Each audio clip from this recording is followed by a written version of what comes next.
여러분 안녕하십니까? 금요일 밤 여수 MBC 뉴스데스크입니다.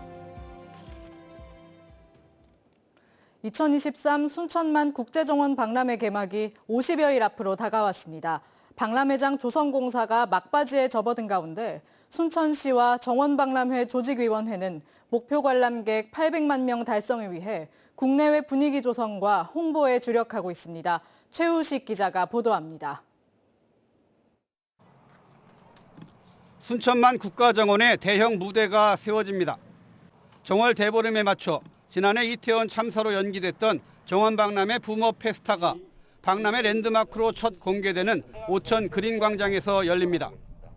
이번 행사는 도지사와 도내 21개 시군 단체장, 중앙부처와 향후의 관계자들이 참석해 박람회 성공 개최를 위한 협력을 다짐하고 유명 가수들이 대거 출연하는 축하 공연으로 분위기를 한껏 띄웁니다.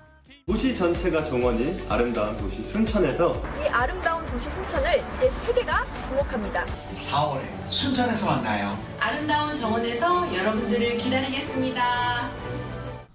순천시와 조직위원회는 현재 박람회장 조성공사 전체 공정률이 80%를 넘어서고 있다며 이번 붐업 페스타 행사를 기점으로 남은 기간에는 박람회 홍보에 주력하기로 했습니다. 우선 여행업협회와 시도교육감협의회, 스카우트 연맹 등을 대상으로 대규모 관광객 유치에 적극 나섰습니다. 또 다양한 언론 매체와 소셜미디어를 활용해 콘텐츠 제작과 인플루언서 활동을 통한 온오프라인 홍보에도 발벗고 나서는 등 시기별, 타깃별 홍보 전략을 추진하고 있습니다. 순천시는 특히 150년 전통의 독일 연방 정원 박람회인 부가 2023이 오는 4월부터 열리는 독일 마나임시를 방문해 순천만 국제 정원 박람회를 알리고 정원도시 간의 업무 협약 체결을 추진하는 등 해외 홍보 활동도 계획하고 있습니다.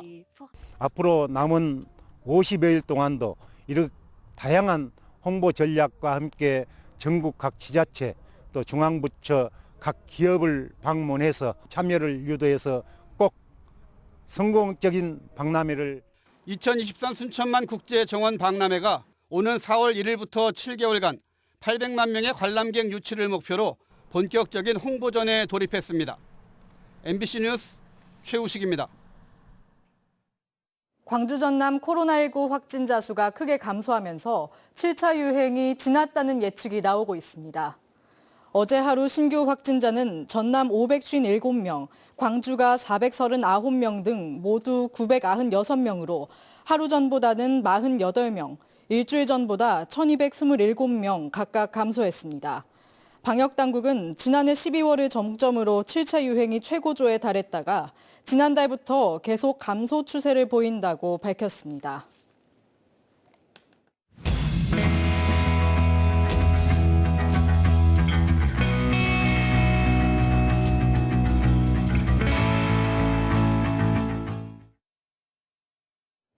지난해 11월 여수의 한 생활형 숙박시설 공사 현장에서 흙막이 벽이 무너져 바닷물이 공사 현장으로 유입되는 사고가 있었는데요. 조사 결과 흙막이 벽의 설계와 시공 부실이 원인이었습니다. 여수시가 건설사와 감리사에 대한 행정처분과 함께 재발 방지 대책을 내놨습니다. 김주희 기자가 보도합니다. 지난해 11월 여수시 웅천지구 매립진의 43층 규모의 한 생활형 숙박시설 공사 현장입니다. 바닷물이 공사장의 펜스 높이까지 차올라 있습니다. 바닷물을 막기 위한 5m 높이의 흙막이 벽이 갑자기 무너진 겁니다. 다행히 인면 피해는 없었지만 일부 공사 장비가 바닷물에 침수되고 현장 근로자들과 인근 시민들도 긴급 대피하는 소동이 빚어졌습니다.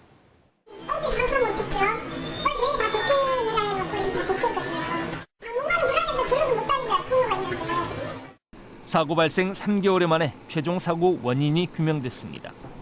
흙막이 설계와 시공 부실이 원인이었습니다. 여수시 지하사고 조사위원회는 시공사가 지하턱 파기를 진행하면서 물이 새거나 흘러드는 것을 막는 차수를 제대로 고려하지 않았던 것으로 조사됐다고 밝혔습니다. 소음 등 민원을 이유로 차수성이 떨어지는 자재로 변경했는데 보완할 수 있는 보조 차수 공법을 고려하지 않은 겁니다. 과굴착 등 일부 부실 시공도 사고 원인이 됐습니다. 시공사와 감리자의 그 업무상 과실이나 어떤 미흡했던 부분이 있었던 것 같아요. 시공사 같은 경우는 굴착을 좀 당초 계획보다 과굴착을 했던 것 같고, 그리고 수평 버팀 때 시공이 좀 지연된 것 같고요. 감리자도 거기에 대해서 철저하게 검토를 했어야 되는데 그 부분이 좀 미흡했던 것 같아요. 여수시는 이번 사고 원인 조사 결과를 바탕으로 흙막이 공사에 대한 설계를 보완해 소규모 지하 안전평가를 신청한 뒤 결과를 설계에 반영하고 안정성을 최종 확보한 뒤 공사 재개를 승인하기로 했습니다. 건설사와 감리사, 공사 관계자에 대해서도 엄중 처벌 방침을 밝혔습니다. 시공사에 대해서는 영업 정지, 그리고 감리자에 대해서는 행정 처분 중에도 징계 요청, 이 부분이 좀 크거든요. 그래서 좀 강력한 저희들이 행정 처분을 할 계획이고요. 공사 관계자들에 대해서는 부실 정도에 따라서 부실 벌점을 부과할 계획입니다. 대형 재난사고로 이어질 뻔했던 여수 웅천 생활형 숙박시설 흙막이벽 붕괴 사고. 유사 사고가 반복되지 않도록 행정당국의 철저한 원인 분석을 통한 체계적인 대응 매뉴얼 마련이 필요해 보입니다. MBC 뉴스 김주희입니다. 플라스틱 쓰레기를 줄이기 위해 투명 페트병 분리 배출을 의무화하는 제도가 도입됐지만 여전히 잘 지켜지지 않고 있습니다.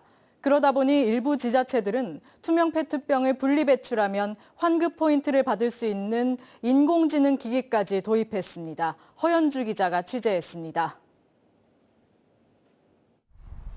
한 주택가에 비치된 분리수거함입니다. 투명 페트병과 색깔이 있는 페트병, 그리고 여러 가지 플라스틱이 섞여 있습니다.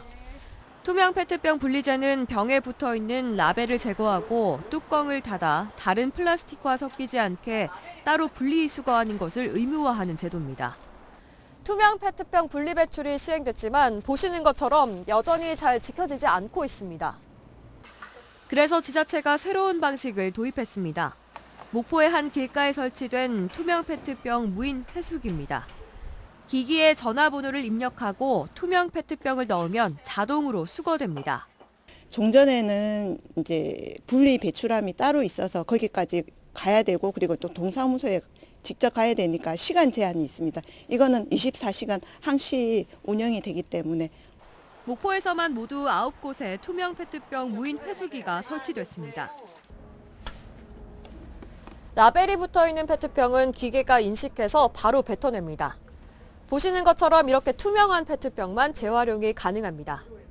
무인 회수기에 투명 페트병을 넣으면 크기에 상관없이 한 개당 10원씩 적립되고 2,000원 이상이면 환급도 받을 수 있습니다. 모바일 앱을 통해 실시간으로 확인도 가능합니다. 보긴 했는데 한 번도 사용을 안 해봤어요. 해보니까 어떠세요? 쉽고 편하고 또 돈으로 돌려받을 수 있다니까 너무 기분이 좋네요. 애들한테도 이게 좋은 기회가 될 것 같아요. 애들 음료수나 그런 것도 이제 투명 페트병이니까 저런데 먹고 나서 바로 버리고 하면 이제 환경 보호하는데 실천하는데 애들도 이제 더 이렇게 좋은 마음을 갖게 되지 않을까. 우리나라에서 1년에 생산되는 페트병만 30만 톤에 달합니다. 환경 문제 해결의 첫걸음은 생활 속 재활용의 실천입니다. MBC 뉴스 허연주입니다. 운영난 때문에 광주의 마을버스들이 사라지고 있습니다. 하지만 마땅한 대안이 없어 주민들의 불편과 불만이 커지고 있습니다. 김초롱 기자가 취재했습니다. 광주 도심 바깥으로 복룡산에서 1km가량 떨어진 곳에 자리 잡은 광산구 봉정마을입니다.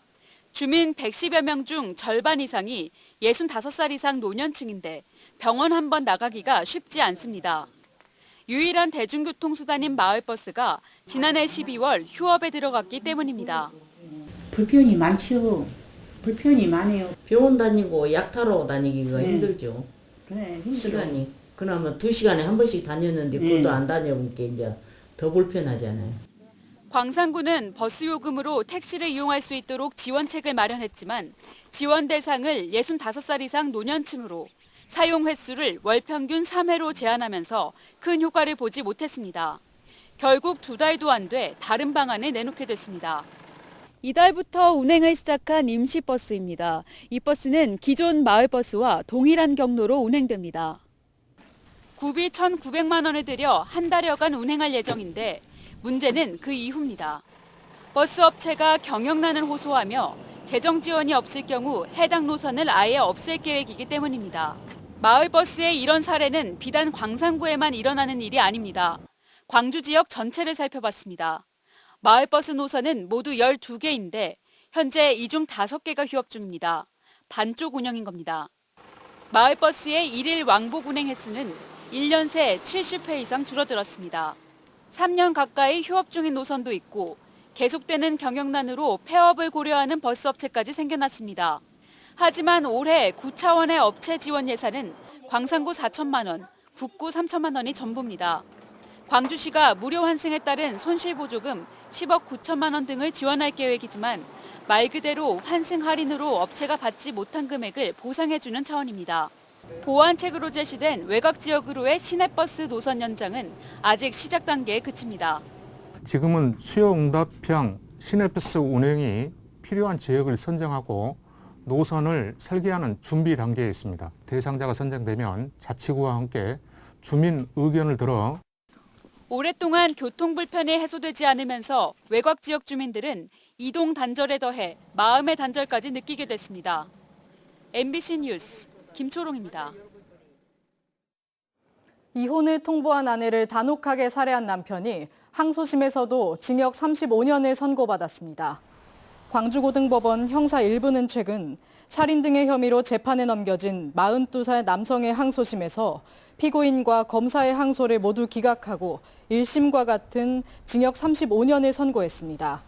재판부는 피고인의 범행 수법이 잔혹하고 피해자와의 관계를 고려할 때 죄질이 극도로 불량하다며 양형 이유를 설명했습니다.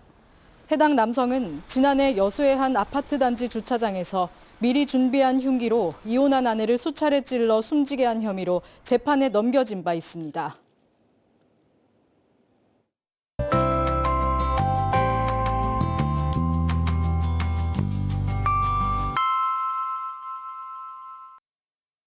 날씨와 생활정보 정리해드리는 생활포커스입니다. 이번 주 일요일은 정월대보름인데요. 내일 여수 종화동 해양공원에서 정월대보름 맞이 시민들의 무사 안녕을 바라는 한마당 행사가 열립니다. 이번 행사는 여수시 문화원 주최로 오전 10시 반에 길놀이를 시작으로 각종 체험 프로그램과 노래자랑, 기원제 등 다채로운 행사가 열릴 예정입니다.